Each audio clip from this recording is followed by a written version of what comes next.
અને ખેડૂતે સરકાર પાસે માંગણી નહીં મૂકવાની તો ક્યાં પાકિસ્તાનમાં માંગણી મૂકવાની? ગુજરાતમાં ક્યારે એવું સાંભળ્યું કે પોલીસે બુટલેગરો ઉપર લાઠીચાર્જ કર્યો? બુટલેગરો તો માસીના ભાણિયા છે ગૃહમંત્રીના. ખેડૂતોનું તો રક્ષણ કરવા માટે પોલીસને સરકાર બે હોવું જોઈએ, એના બદલે સરકારને પોલીસ બે ઉઠીને ખેડૂતને માર મારે.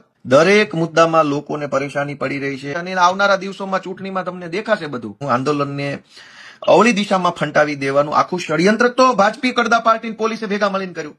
હવે ગાંધીનગરમાં બેઠેલા મંત્રીને ખબર પડી ગઈ કે સ્થાનિક નથી, તો પછી બોટાદની પોલીસે શા માટે સ્થાનિકોને માર માર્યો?